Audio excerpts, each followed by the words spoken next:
জীবনে সফলতা আসুক কিংবা আমরা নিজেরা সাফল্যের সিঁড়ি বেয়ে উপরে উঠি, এমন স্বপ্ন আমরা সবাই দেখি। তবে এর থেকে ব্যতিক্রমী স্বপ্নও দেখেন কিছু কিছু মানুষ, যারা শুধু নিজেরা সফল হন না, বরং তাদের নিজেদের কাঁধ বাড়িয়ে দেন এমন বহু মানুষের দিকে, যারা সেই স্বপ্নের উপর ভর করে এগিয়ে যেতে পারেন। তাদের পুরো জীবনটাই নির্ভর করে অন্যের জীবনকেও সুন্দর করে তোলার জন্য। এমন একটা জায়গায় এই মুহূর্তে দাঁড়িয়ে রয়েছি আমরা, যেটা মছলন্দপুর বিবেকানন্দ আশ্রমিক কোচিং সেন্টার, বা বলা ভালো শঙ্করদার কোচিং সেন্টার রূপে অনেক বেশি জনপ্রিয়। এবং কেন এই জায়গাটা বহু মানুষের স্বপ্ন পূরণের একমাত্র প্রতিষ্ঠান, সেটা আজ আপনাদের জানাবো।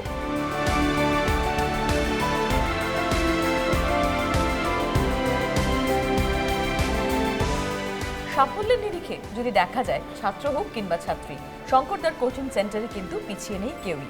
তুমি একটু তোমার সম্পর্কে বলো যদি। তুমি কোন ইয়ারের ব্যাচ? আমি 2012 সালের ব্যাচ। আচ্ছা, আর তোমার চাকরি? 2013 পয়লা জুন। মানে 11 বছর কমপ্লিট হয়ে গেছে কর্মজীবনে। একদম।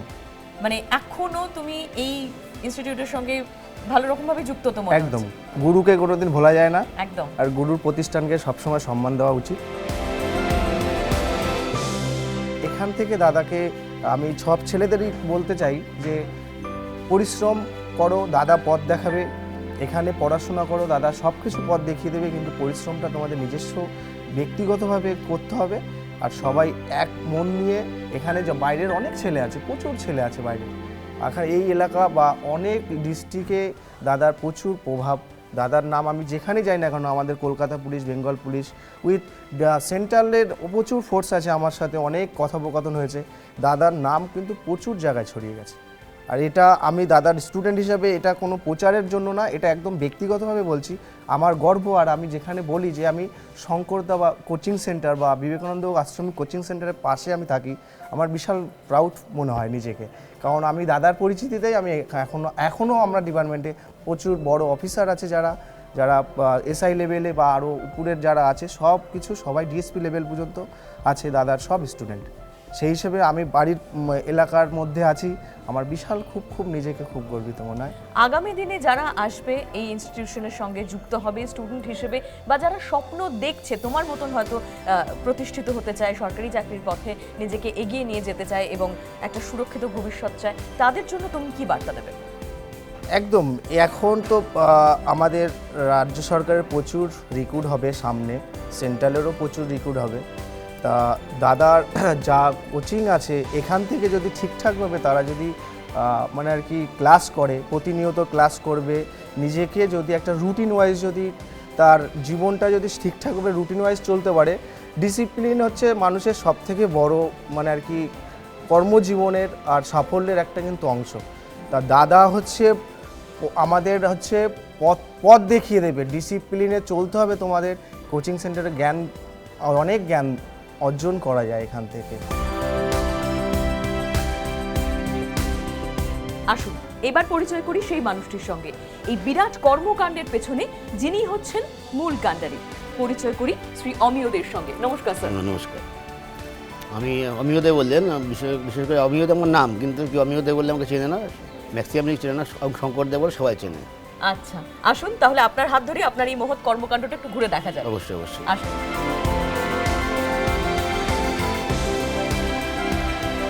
আচ্ছা, এই যে শুরু করলেন এরকম একটা অর্গানাইজেশন, একটা ইনস্টিটিউট, স্বপ্ন দেখেছিলেন, তারপর শুরু হলো, কতটা সহজ ছিল? সহজ তো একদমই সহজ ছিল না। আচ্ছা। প্রথম দিকে অনেক সমস্যার মধ্যে সম্মুখীন হতে হয়েছে আমাদেরকে, বিভিন্ন ধরনের সম্মুখীন হতে হয়েছে, কিন্তু সেগুলোকে আমি ওভারকাম করে আস্তে আস্তে নিজের জায়গায়। আর প্রথমত আমার দৃষ্টিভঙ্গি যা ছিল অনেক ঊর্ধ্বে ছিল, যে আমি এই জায়গায় পৌঁছাবো। আর মানুষের যদি সৎ উদ্দেশ্য থাকে, আমি মনে করি সে সৎ উদ্দেশ্য সে সফল করতে পারে একদিন না একদিন। সৎ ইচ্ছাটাই বড় বড়, হয়তো সময় লাগবে কিন্তু হবে। সময় লাগবে, হবে। আচ্ছা, যখন আপনি শুরু করার কথা ভেবেছিলেন তখন আপনার অনুপ্রেরণা কারা ছিল? আমার অনুপ্রেরণা ছিল আমার বাবা মা, এবং যাদের নিয়ে প্রথম শুরু করেছিলাম 5 জন স্টুডেন্ট। যখন তারা 4জন সফল হলো, তাদের দেখে আমি বেশি অনুপ্রাণিত হই যে আমিও কিছু করতে পারি। একদম। আচ্ছা, বেশিরভাগ মানুষ এরকম ভাবনা চিন্তা রাখেন যারা শহর থেকে একটু দূরে থাকেন, যে তারা কলকাতায় গিয়ে নিজেদেরকে এস্টাবলিশ করবেন। কখনো কলকাতার মানুষজন এখানে বা মফস্বলে এসে নিজেকে এস্টাবলিশ করছেন, এটা খুব কম দেখা যায়। কিন্তু আপনি মফস্বলে থেকে এখানকার মানুষদের জন্য ভেবে এখানে পুরো সেট আপটা করলেন, এখানে পুরো কর্মযজ্ঞ শুরু করলেন, মানে কেন? যদি কোনো ভালো কাজের উদ্দেশ্য থাকে তো যেখানে খুশি করা যায়। আমি যদি একটা ভালো কাজ করি, মানুষ জঙ্গলে আমার খুঁজে না, আমি মনে করি যেটা একদম ঠিক আছে। আমার এই খোলামেলা দেখছেন যে মাঠটার কোনো কথা বলছি, একটা বাড়ির সঙ্গে এক সুন্দর একটা মাঠ হ্যাঁ, রয়েছে। ভীষণ সুন্দর এই চারপাশে এই পরিবেশটা যে যখন আমরা বড় হয়েছি, পরিবেশটাকেই আমার ভালো লাগে।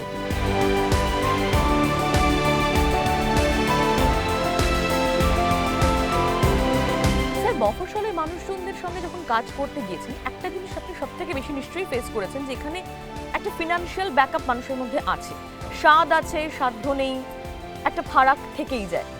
সেই জায়গাটা কতখানি বাধা ছিল বা সেটা কিভাবে ওভারকাম বাধা করলেন? ছিল, আজও আমি সেই যেমন ছিলাম, মানে কম পয়সার মধ্যে দিয়ে কী করে একটা স্টুডেন্টকে এস্টাবলিশ করা যায়, আজও করে যাচ্ছি এই কর্মযোগ্যটা। তার ফলে সে বাধা বলে আমি মনে করি না। এমনও কিছু স্টুডেন্ট আছে যাদেরকে হয়তো আমরা কোনো স্বার্থ নেই, করেই যাচ্ছি, চাকরি পাচ্ছে, তারপরে হয়তো সে সারা জীবন আমাদের মনে রাখে, এটাই বড় পাওনা আর কি। আচ্ছা, চাকরির জগতে এই শঙ্করদার কোচিং, এটা শুধু একটা নাম তো নয়, এখন মফস্বলের স্টুডেন্টরা জানে, এখানকার মানুষরা জানে, এটা এখন একটা ব্র্যান্ডে পরিণত হয়েছে।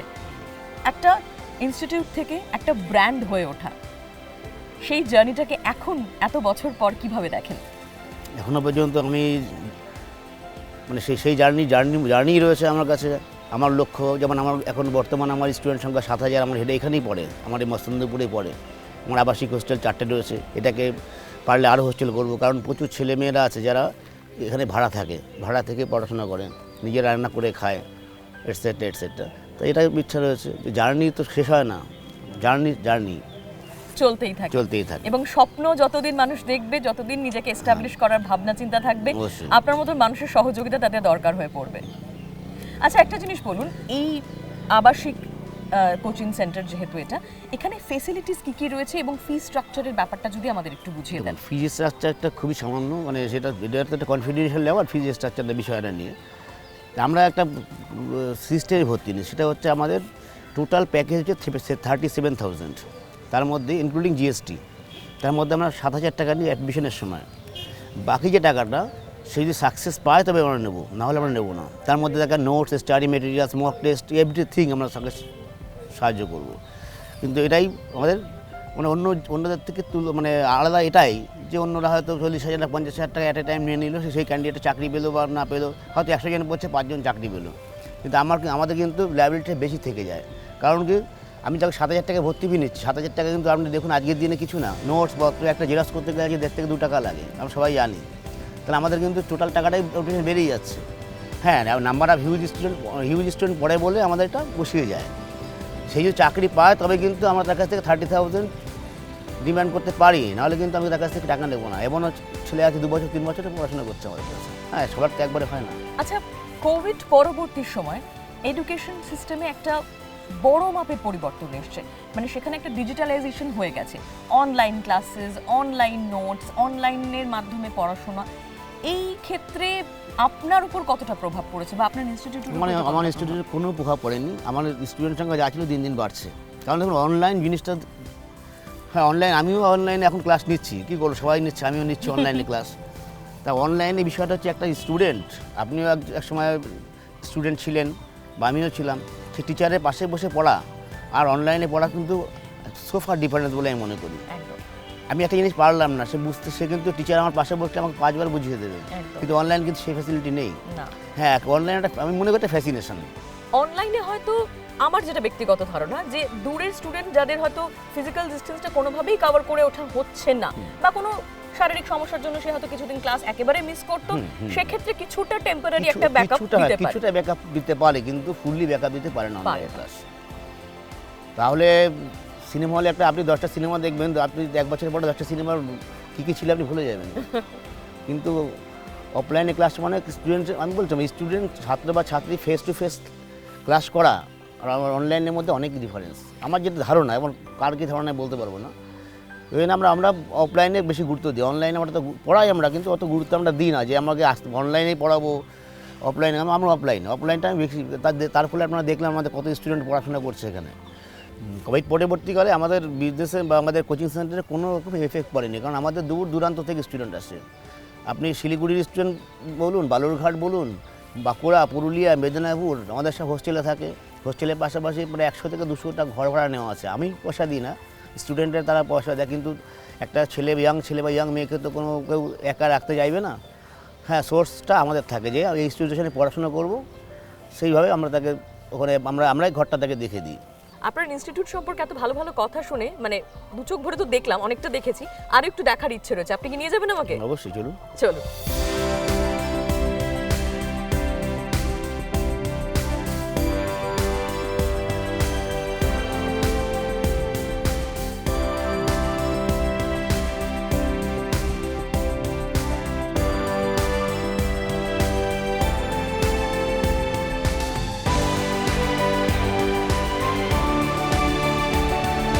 এই মুহূর্তে আমরা রয়েছি অমিয়বাবুর একেবারে অন্দরমহলে এবং আরও কিছু কথা ওনার থেকে জেনে নেওয়ার পালা। আচ্ছা স্যার, একটা জিনিস বলুন, এই ইনস্টিটিউটটা আপনার স্বপ্নের মতো, তিল তিল করে এটাকে গড়েছেন। আগামী দিনে কি স্বপ্ন দেখছেন ইনস্টিটিউট নিয়ে? এটাকে আর বাড়াতে চাই। হোস্টেল 4টে রয়েছে, সেটাকে আরও যদি বাড়ানো যায়, কারণ প্রচুর ছেলে মেয়েরা তো বিভিন্ন জায়গায় ঘর ভাড়া থাকে, যদি আমার এখতিয়ারে থাকতে পারে আরও ভালো হয়, এই আর কি। আচ্ছা, এখন এই মুহূর্তে ওপেনিংস কি কি রয়েছে স্টুডেন্টদের জন্য এবং কি কি মানে পড়ানো হচ্ছে আপনার ইনস্টিটিউটে? দেখুন, আমাদের ইনস্টিটিউটের রেলের গ্রুপের থেকে WBCS পর্যন্ত সবই পড়ানো হয়। আচ্ছা। বিশেষ করে আমরা জোর দিই যেটা, সেটা West Bengal police, Kolkata police, মানে SSC GD 8 বাহিনী, যেটা এর উপর আমাদের হিউজ মানে স্টুডেন্টস। এবার তাছাড়া আমাদের WBCS ক্লাসে বারাসাতে, WBCS CGL CHSL এগুলো বারাসাতে আমাদের ক্লাস হয়। আর আপকামিং ভ্যাকান্সি বলতে আপনার এই আমি যেটা ধারণা করতে পারছি বা সবাই পাচ্ছে, সেটা হচ্ছে প্রচুর ভ্যাকান্সি আসছে। যেমন ওয়েস্ট বেঙ্গল পুলিশে 11,000 সামথিং ভ্যাকান্সি বেরিয়ে গেছে দু একদিন আগে। কলকাতা পুলিশ বেরিয়েছে, পঞ্চায়েত বেরোচ্ছে, যা খবর আছে পঞ্চায়েত বেরোচ্ছে, আরও হিউজ ভ্যাকান্সি আসবে। স্টুডেন্টরা যদি এখন ভালো করে পড়াশোনা করে, আশা করি 2024 সালটা তাদের কাছে গোল্ডেন ইয়ার বলে মনে হয়। আর পড়ানো হচ্ছে কি কি? পড়ানো যেমন পুলিশের WP, পুলিশের SI, constable SI, Kolkata police, ANM GNM যেটা নার্সিংয়ে যায় মেয়েরা, যেটা আর্মির Agniveer, SSC GD, WBCS, CGL CHSL, MTS সবই প্রায় পড়া। রেলের RPF সামনে বেরোচ্ছে, 15 এপ্রিল থেকে RPF ফর্ম ফিল আপ শুরু হবে। 1 দশকেরও বেশি সময় ধরে যখন এই প্রফেশনে রয়েছেন, একটা জিনিস বলুন তো, যে মেয়েদের এগিয়ে আসার ব্যাপারটা কতটা আগের থেকে বেড়েছে না চেঞ্জ হয়েছে? প্রচুর বেড়েছে। এই যে রেজাল্ট বেরোলো WBP, ওয়েস্ট বেঙ্গলের পুলিশের কাট অফ 67.5 সামথিং গেছে সম্ভবত। তো কাট অফ কোথায় যাচ্ছে, মানে এই কাট অফে আমরা যখন 5 বছর 7 বছর আগে পড়িয়েছি 30-32 কাট অফ ছিল। তার মানে মেয়েদের কিন্তু চাকরির দিকে এখন প্রচুর, এই ডিফেন্স চাকরির দিকে ন্যাক প্রচুর বেড়ে গেছে। এবং আমি বলবো, যেটা দেখি, মফস্বলের মেয়েরা বেশি আসছে। বাঁকুড়া, বিশেষ করে বাঁকুড়া, মুর্শিদাবাদ, নদিয়া, এই ধরনের এই দিকের মেয়েরা, এই ডিফেন্স ওরিয়েন্টেড জয় বেশি আসছে কলকাতার দিকের ছেলে মেয়েদের তুলনায়। আরও একটা জিনিস যেটা ভীষণভাবে জানতে ইচ্ছে করছে, আপনি যেহেতু শুরু থেকেই বললেন যে আপনি বরাবর এখানকার মানুষ এবং মফস্বলের মানুষদের জন্য একটা আলাদা কনসার্ন রয়েছে আপনার, এবং আপনি যেহেতু মানে মৎস্যন্দপুরের ভূমিপুত্রও বটে, তো এখানকার মানুষদের জন্য ঠিক আলাদা করে আর কি কি করেছেন, বা এখানকার মানুষরা আপনার থেকে আর কি কি পেয়েছে? গোটা পশ্চিমবাংলা উপকৃত হচ্ছে সেটা তো জেনেই ফেললাম, এখানকার মানুষদের কথা যদি একটু বলেন। উপকার বলতে, ধরুন আমার এখানে 12 থেকে 1400 স্টুডেন্টের আবাসিক তারা বিভিন্ন জায়গায় ঘর ভাড়া থাকে, কারণ সমস্ত হোস্টেলে জায়গা দেওয়ার আমার ক্ষমতা ক্যাপাসিটি নেই। সেখান থেকে ওই এলাকার লোকের 5-6 জন করে তারা ঘর ভাড়া দিচ্ছে এক একটা রুমে। কেউ হয়তো 50 জন ছেলে রাখছে, তার সেখান থেকে একটা আর্নিং হচ্ছে। দ্বিতীয় কথা হচ্ছে, এই 50 জন এই যে ছেলেগুলো 1200-1300 ছেলে, সবাই কিন্তু মৎস্যন্দপুরে খাচ্ছে, বিভিন্ন হোটেল বলুন, মেস বলুন, তারা খাচ্ছে। এই যে মেসে খাচ্ছে, তার সেই লোকগুলো কিন্তু বাজার করছে মৎস্যন্দপুর থেকেই। তাহলে আলটিমেটলি ইকোনমিক ডেভেলপমেন্ট হচ্ছে, যদি পয়সা টাকা রোলিং হচ্ছে, যেহেতু এইভাবে আমি মনে করি এইভাবে রোলিং হচ্ছে, এটাই। আর এখানকার মানুষজনদের জন্য আগামী দিনের কোনো পরিকল্পনা কিছু রেখেছেন? মানুষজনের জন্য যতটা পারি আমি আমার দিক থেকে হেল্প করি, যে কোনো যতটা আমার দ্বারা সম্ভব আমি হেল্প করার চেষ্টা করি মানুষকে। আপনার এই কথা থেকে একটা জিনিস বোঝা যাচ্ছে যে আপনি শুধুমাত্র একজন এমন মানুষ নন যিনি তার সমগ্র জীবনটা ডেডিকেট করছেন অন্যের ভবিষ্যৎ সুরক্ষিত করার জন্য, তার পাশাপাশি আপনার একটা সামাজিক দায় বা দায়িত্ববোধও রয়েছে। সেই জায়গা থেকে আপনি আগামী দিনে কি কি করতে চাইছেন বা এখন কি কি করছেন? এখন দেখুন সোশ্যাল ওয়ার্ক করে তো বলতে নেই, তাহলে লোকে খারাপ ভাবে, ঠিক আছে? তো তবুও আমি বলছি। তবুও আমরা এই কারণে জানতে চাইছি যে মানুষকে যাতে আমরা মোটিভেট করতে জিজ্ঞাসা পারি। করছেন বলে বলছি, আমি সোশ্যাল ওয়ার্ক করে বলাটা ঠিক না। তা আমরা প্রতি বছরই একটা ওই মহালয়ার দিন বা মহালয়া বা পরের দিন এরকমভাবে আমরা বস্ত্র বিতরণ করি, মানে যারা একটু মানে অর্থনীতি পিছিয়ে আছে তাদের জন্য, যারা পুজোয় তারা যাতে একটু শাড়ি পরতে পারে। এই গত বছরে আমরা প্রায় 800 থেকে 900 মানুষকে শাড়ি বিতরণ করেছি, এবং আমাদের টার্গেট রয়েছে আগামী বছর আমরা 2000 মানুষকে এটা শাড়ি বিতরণ করবো। এছাড়া আমাদের ইনস্টিটিউশনে ব্লাড ক্যাম্প হয়, আমাদের প্রায় 400 স্টুডেন্ট ব্লাড ডোনেট করে, স্বেচ্ছায় রক্তদান শিবির, আমাদের বলতে হয় না, তারা এসে নাম লেখায়। 500 সংখ্যক মানুষ ব্লাড ডোনেশন করছেন, সংখ্যাটা তারা কিন্তু খুব সাধারণ স্বেচ্ছায় নয়, এসে রক্ত দেয়, এবং অনেকে রক্ত দিতে পারে না, ফিরে যায়, কারণ ব্লাড ব্যাংকের যে পরিমাণ রক্ত Capacity ক্যাপাসিটি আছে তাদের কাছে থাকে না, তারা ফিরে যায়। এবং তার ফলে এই যে ব্লাডের কার্ডগুলো আমার লাগবে এমন তো কথা নেই, আর যে কোনো মানুষের XY যার কিছু লাগতে পারে, 4টে 5টা, আমরা যখন খুশি মানুষকে সেই ব্লাড কার্ডগুলো আমরা দিই, যাতে তাদের উপকৃত হয়, কিছু হলেও সামান্য হলেও উপকৃত হয়, কারণ আজ জানেন রক্ত তো মানুষের জীবন বাঁচায়। একদম, মানে সামাজিক দায়বদ্ধতা এবং স্টুডেন্টদের জন্য একটা গোটা জীবন আপনি ডেডিকেট করেছেন, মানে এর থেকে বড় সার্ভ টু হিউম্যানিটি বোধহয় সত্যি এই মুহূর্তে দাঁড়িয়ে আর কিছু হয় না। এবং বিভিন্ন সোশ্যাল ইনস্টিটিউশনের সাথে আমাদের যোগাযোগ রয়েছে, যারা ওই বিভিন্ন এনজিও তাদের সাথে আমরা যতটা পারি আমি হেল্প করার চেষ্টা করি। কিন্তু আগামী দিনে যে সকল স্টুডেন্টরা স্বপ্ন দেখছেন আপনার কাছে আসবেন এবং সরকারি চাকরি পেয়ে তাদের নিজেদের ভবিষ্যৎ এবং জীবনটাকে সুরক্ষিত করবেন, তাদের জন্য কি বার্তা দিতে চান? বার্তা এটাই, আমার কাছে আমাদের ইনস্টিটিউশনে ভর্তি হবে এমন কোনো কথা নেই, বাড়ি বসেও চাকরি পাওয়া যায়। যদি কেউ এখানে আসে, আমরা সিস্টেমেটিক ওয়েতে পড়াই, প্রতি সপ্তাহে আমরা মক টেস্ট নিই, এবং আমরা মানে অঙ্ক বেসিক থেকে শুরু করি, যাতে একটা স্টুডেন্ট সে স্টার পাওয়া হোক আর মাধ্যমিকে 3rd ডিভিশন পাওয়া হোক, কারণ চাকরির পরীক্ষায় কিন্তু মাধ্যমিকে 3rd ডিভিশন বা স্টারে কোনো সেই গুরুত্ব নেই, কিন্তু সে কম্পিটিটিভ এক্সামে কতটা সে দিতে পারছে সেটাই। তারপরে আমরা হিউজ প্র্যাকটিস করাই, তারা যদি আসতে চায় আসতে পারে, কারণ সামনে হিউজ ভ্যাকান্সি আসছে, চাকরি পেতে গেলে খাটতে হবে। আমাদের ইনস্টিটিউশনে ভর্তি হবে এমন কোনো বিষয় নেই, সে অন্য প্রতিষ্ঠানে পড়তে পারে, মানে বাড়িতে নিজেও বসে পড়তে পারে, কিন্তু পড়াশোনা করতে হবে অ্যাটলিস্ট 24 ঘন্টায় পড়তে হবে এমন কোনো মানে নেই, সে খেলার সময় খেলবে, পড়ার সময় পড়বে। কিন্তু ডেফিনেটলি এটা মানতেই হবে যে একটা প্রপার প্রফেশনাল গাইডলাইন পেলে যে কোনো কিছু অ্যাচিভ করাটা হয়তো অনেক সহজ হয়ে যেতে পারে। অবশ্যই সহজ হয়ে যেতে মানে পারে, স্বপ্ন আর ভাবনার মধ্যে দূরত্বটা কমে আসবে। একটা স্টুডেন্ট বাড়ি বসে একটা বই পড়ছে, আর আমরা কি করি, ইনস্টিটিউশনে আমরা 20টা বই ঘাটছি, ঘেটে কোশ্চেনগুলোকে আমরা এক জায়গায় করে দিচ্ছি, প্রিভিয়াস ইয়ারে যত কোশ্চেন এসছে, তার ফলে কি হয়, সে নোটটা এক জায়গায় পেয়ে গেল, তার পড়তে সুবিধা হয়। খুব ভালো লাগলো আপনার সঙ্গে কথা বলে, যেভাবে মানুষের পাশে রয়েছেন, আগামী দিনেও আপনি এভাবেই থাকবেন এটাই আমরা আশা করি, এবং এভাবেই মানুষের পাশে থাকবেন, মানুষকে নিজের পায়ে দাঁড়াতে স্বাবলম্বী করতে সাহায্য করবেন আমাদের সকলের প্রিয় শঙ্কর স্যার। খুব ভালো লাগলো, নমস্কার। নমস্কার।